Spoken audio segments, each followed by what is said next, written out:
Dans cette vidéo, nous allons nous intéresser à l'étude de différentes méthodes qui sont importantes à maîtriser en géométrie dans l'espace. Donc il s'agit de la première partie de cette vidéo.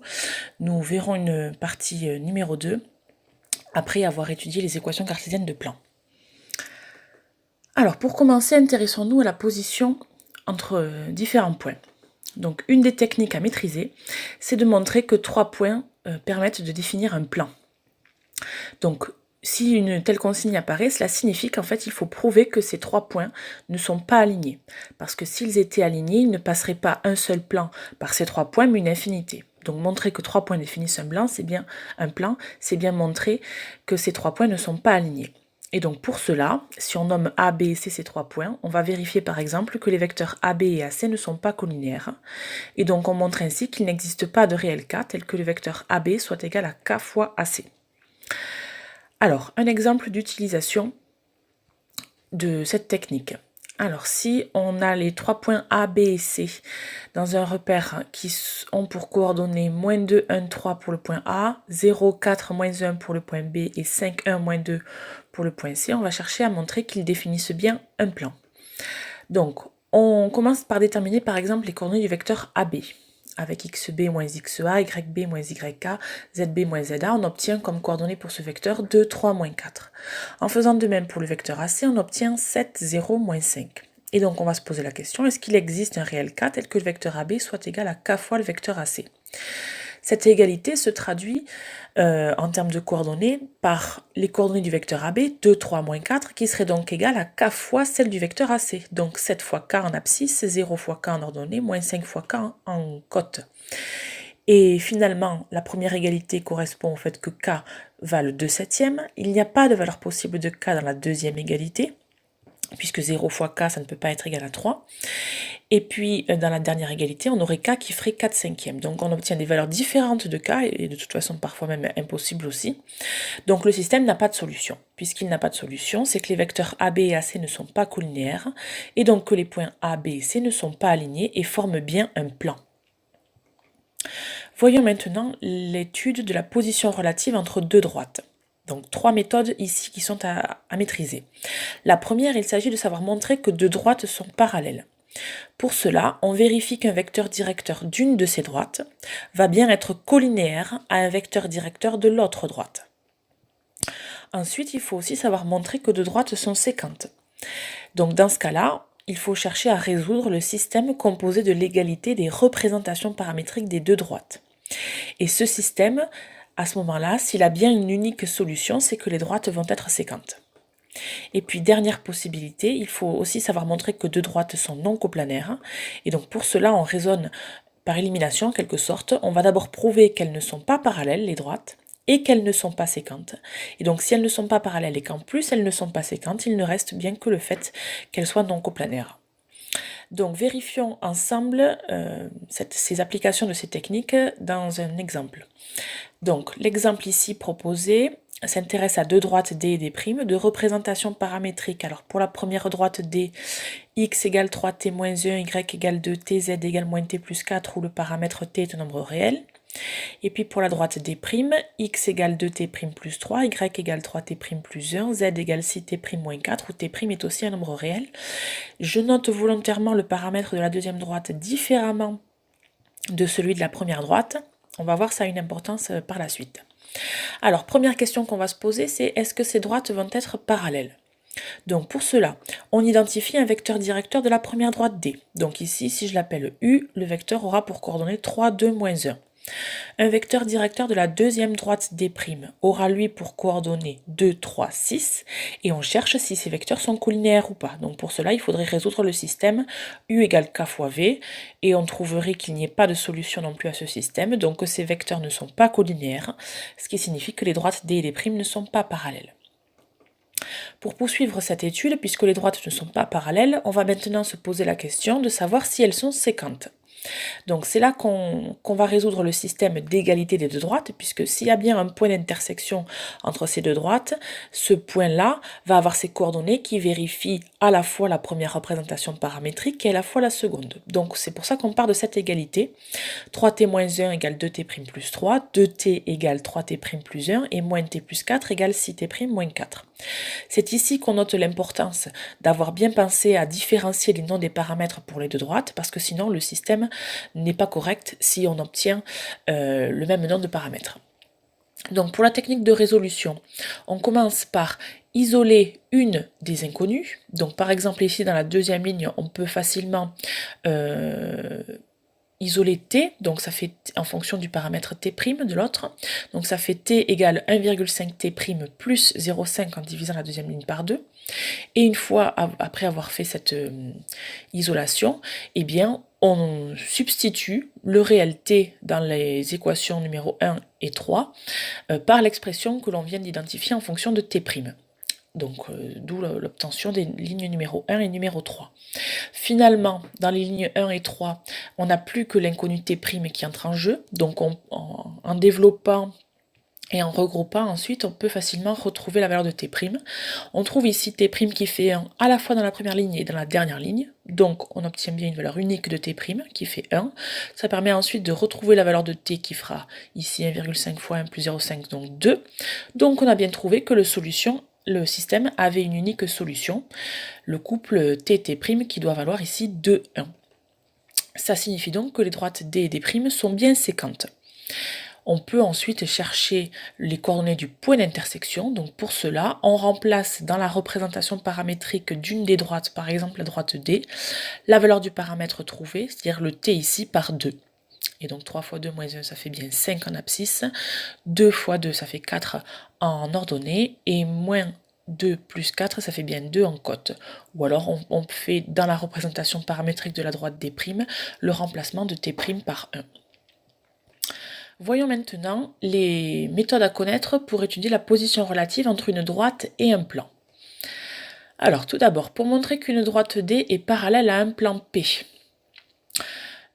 donc il faut s'intéresser à un vecteur directeur de la droite D, qu'on va noter par exemple W, et à deux vecteurs directeurs du plan P, qu'on va noter par exemple U et V, et qui seront, puisqu'ils sont vecteurs directeurs d'un plan, non collinaires entre eux. Et pour montrer que la droite est parallèle au plan, il faut alors montrer que ces trois vecteurs W, U et V sont coplanaires. C'est-à-dire qu'il existe deux réels x et y, tels que le vecteur W soit égal à x fois U plus y fois V. Si on arrive à prouver ceci, il faut ensuite déterminer si la droite va être incluse dans le plan ou strictement parallèle à ce plan. Donc, pour déterminer si la droite est incluse dans le plan P, on va s'intéresser à un point de la droite et on vérifie qu'il appartient bien au plan. Dans ce cas-là, c'est que la droite, finalement, puisqu'elle est parallèle et qu'elle a un point commun, elle est finalement incluse entièrement dans le plan. Si par contre, on veut tester que la droite soit éventuellement strictement parallèle au plan P, on va utiliser la même technique. On prend un point de la droite, mais par contre, il va falloir vérifier que ce point-là n'appartient pas au plan. Et donc, la droite est strictement parallèle au plan, puisqu'elle lui était parallèle et qu'elle n'a un point A qui n'est pas commun au plan P. Donc, elle est bien strictement parallèle à ce plan. Pour finir, une dernière technique à maîtriser, c'est de savoir montrer qu'une droite est séquente à un plan P. Alors, pour prouver ceci, il suffit en fait de prouver que la droite D n'est pas parallèle au plan. Donc, avec la technique qu'on a évoquée tout à l'heure, sur montrer que les vecteurs sont coplanaires quand la droite est parallèle, là, il faut montrer que les vecteurs W, U et V ne sont pas coplanaires. Et ensuite, on peut éventuellement déterminer les coordonnées du point d'intersection, puisque si elle est séquente, il y a bien un point d'intersection avec le plan. Et pour cela, on peut résoudre le système composé de l'égalité de la représentation paramétrique de la droite avec celle du plan, puisque le point d'intersection vérifiera à la fois la représentation paramétrique de la droite et celle du plan. Donc ça, c'est une technique. Ou alors, on peut aussi résoudre directement le système et montrer qu'il admet une seule solution. Ça permet aussi de prouver que la droite va être séquente au plan.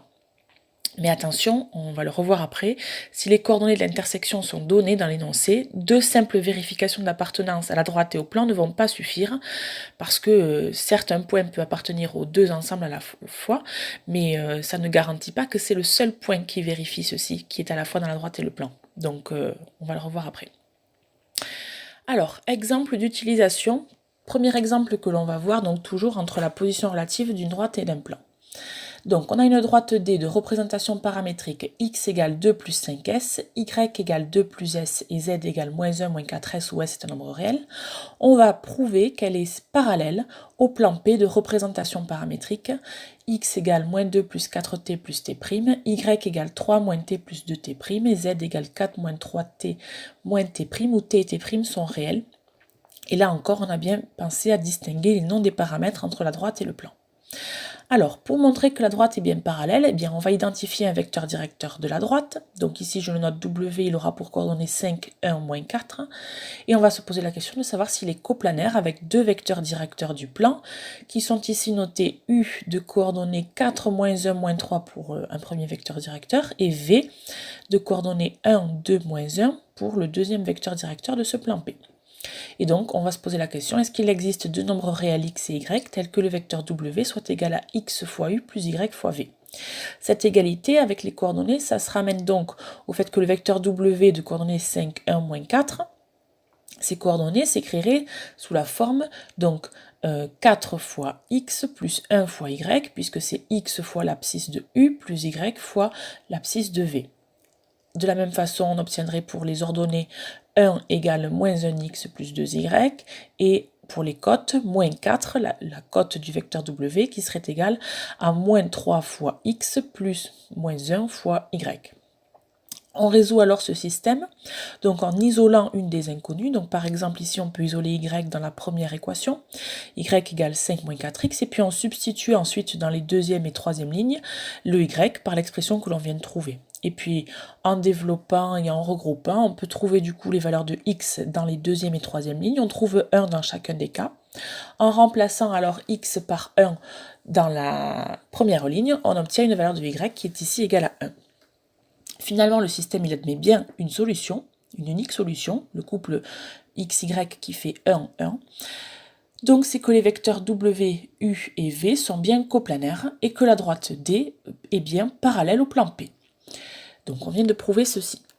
Maintenant, j'ai prouvé que la droite D est parallèle au plan P. Il reste à déterminer précisément si elle va être strictement parallèle à ce plan ou si elle va être incluse dans le plan.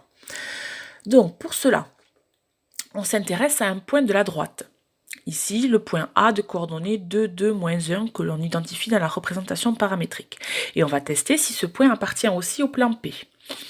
Donc pour cela, je remplace dans la représentation paramétrique du plan P les coordonnées x, y, z par celles du point A et on résout ce système-là. Donc la technique de résolution, c'est encore le même principe que ce qu'on a vu précédemment. On isole dans une des équations une des inconnues que l'on substitue ensuite dans les autres équations. Et donc, en faisant cette technique ici, on obtient finalement t qui fait 1 dans la deuxième ligne et puis t qui fait moins 1 dans la troisième ligne. Donc, ce qui correspond à finalement le fait que le système n'a pas de solution puisqu'on trouve des valeurs différentes de t. Et donc, que le point A ne va pas appartenir au plan P. Et puisqu'il n'appartient pas au plan P, et que je savais déjà précédemment que la droite était parallèle au plan P, ça signifie finalement qu'elle va lui être strictement parallèle, la droite, à ce plan P. Attention à ne pas faire l'inverse. Si on prend un point du plan et que l'on vérifie qu'il appartient à la droite, là le raisonnement ne tient plus, ce n'est plus correct. Donc c'est bien tout le temps un point de la droite que l'on prend au départ et on vérifie s'il appartient au plan. Alors on termine par un dernier exemple d'étude de la position relative entre une droite et un plan. Donc on s'intéresse à la droite D de représentation paramétrique x égale 6 moins 6s, y égale 6 moins 6s et z égale 6s où s est un nombre réel. Et on va prouver qu'elle est séquente au plan P de représentation paramétrique x égale moins 6t moins 4t' plus 6, y égale 6t et z égale 6t' où t et t' sont deux réels. Donc on va montrer que la droite est séquente au plan au point R de coordonnées 1,5, 1,5, 4,5. Donc pour cela, une première méthode consiste à d'abord prouver que la droite va bien être séquente au plan. Une fois qu'on a démontré ceci, on peut ensuite vérifier que les coordonnées du point R qui sont données dans l'énoncé appartiennent bien à la fois à la droite D et au plan P. Ou à la place de ces deux vérifications, on peut aussi résoudre le système d'égalité de la droite et du plan. Donc pour cela, montrons d'abord que la droite va bien être séquente au plan. Donc on identifie un vecteur directeur de la droite D, ici noté W de coordonnées -6, -6, 6, et on va vérifier s'il est coplanaire avec les vecteurs directeurs du plan P, noté ici U de coordonnées -6, 6 et 0, et V de coordonnées -4, 0, 6. Autrement dit, est-ce qu'il existe deux réels x et y, tels que le vecteur W soit égal à x fois U plus y fois V. Donc cette égalité en termes de coordonnées se traduit donc pour les abscisses -6, l'abscisse du vecteur W, égale -6x moins 4y, c'est-à-dire l'abscisse du vecteur U fois x, plus l'abscisse du vecteur V fois y. Et puis de même pour les ordonnées et pour les cotes, ce qui nous permet d'aboutir donc à -6 égale 6x plus 0y, c'est-à-dire -6 égale 6x. Et puis dernière ligne, 6 égale 0x plus 6y, donc 6 égale 6y. On résout ce système et on obtient donc en deuxième ligne la valeur de x qui doit être égale à -1, en dernière ligne y qui doit faire 1, et puis quand on remplace dans la première ligne les valeurs de x et y obtenues, on obtient une égalité qui n'est pas vérifiée. C'est donc que le système n'a pas de solution et que les vecteurs w, u et v ne sont donc pas coplanaires. Ainsi, la droite D n'est pas parallèle au plan P, elle lui est donc forcément séquente. Donc là, on a prouvé que la droite est séquente au plan. Maintenant, il reste à prouver qu'il s'agit, le point d'intersection, il s'agit bien du point R qui était donné dans l'énoncé. Donc pour cela, on peut résoudre le système composé de l'égalité de la représentation paramétrique de la droite avec la représentation paramétrique du plan. Donc 6 moins 6s serait égal à moins 6t moins 4t' plus 6, 6 moins 6s égale 6t et 6s égale 6t'. Donc cette égalité, puisque le point d'intersection entre la droite et le plan serait à la fois dans la droite et le plan, et donc ces coordonnées vérifient d'une part la représentation paramétrique de la droite et d'autre part la représentation paramétrique du plan. On résout ce système-là par les techniques qu'on a déjà rencontrées précédemment, et on peut aboutir ici à une unique solution aussi, avec S qui devrait valoir 3/4, T qui ferait 1/4 et T' qui ferait 3/4. En ayant vérifié ceci, on peut alors chercher les coordonnées du point R, en remplaçant par exemple dans la représentation paramétrique de la droite le paramètre S par 3/4. Donc pour l'abscisse par exemple ça ferait 6 moins 6 fois 3/4 et en faisant le calcul on obtient 3/2. Et puis de même on obtiendrait 3/2 aussi en ordonnée et 9/2 en cote, ce qui permet bien de retrouver le résultat qui était proposé dans l'énoncé pour les coordonnées de R. On aurait pu aussi, dans la représentation paramétrique du plan P, remplacer les valeurs de T et T' par 1/4 et 3/4 et retrouver ces mêmes valeurs. Donc, pour trouver les coordonnées de R, voilà, soit on résout ce système-là, ou alors on peut aussi, à la place de résoudre ce système, vérifier que le point R qui était proposé appartient à la droite D d'une part, donc en remplaçant x, y, z dans la représentation paramétrique de la droite par les coordonnées du point R, et vérifier que ce système a bien une solution, et de la même façon, vérifier que le point R appartient aussi au plan P, donc en remplaçant les coordonnées du point R dans la représentation paramétrique du plan P. Et donc ça permet bien de prouver, puisqu'on a déjà prouvé précédemment que la droite est séquente au plan, que ce point R, qui appartient à la fois à la droite et au plan, est bien le point d'intersection de la droite et du plan. Mais attention, ici, si on ne fait que ces vérifications, le fait que R appartienne à la droite et que le R appartienne au plan, sans avoir vérifié précédemment que la droite est bien séquente au plan, et bien là, on ne peut pas conclure quant au fait que la droite est bien séquente au plan, parce que il pourrait très bien y avoir ici une droite qui serait en réalité incluse dans le plan. Il y aurait bien un point qui serait à la fois dans la droite et le plan, mais finalement ce point-là ne serait absolument pas unique, et il y en aurait une infinité. Donc ces vérifications ne suffisent pas, il faut impérativement, pour pouvoir les faire, avoir vérifié précédemment que la droite est bien séquente au plan. L'autre méthode, qui est un peu plus rapide, c'est directement de résoudre le système d'égalité entre la représentation paramétrique de la droite et du plan. Et en prouvant que ce système a bien une seule solution, on prouve finalement qu'il y a bien un seul point qui vérifie à la fois la représentation paramétrique de la droite et du plan, et donc il y a bien un seul point commun, un seul point d'intersection à la droite et au plan, donc ça prouve que la droite est bien séquente au plan. Voilà pour le récapitulatif de ces méthodes de géométrie dans l'espace à connaître.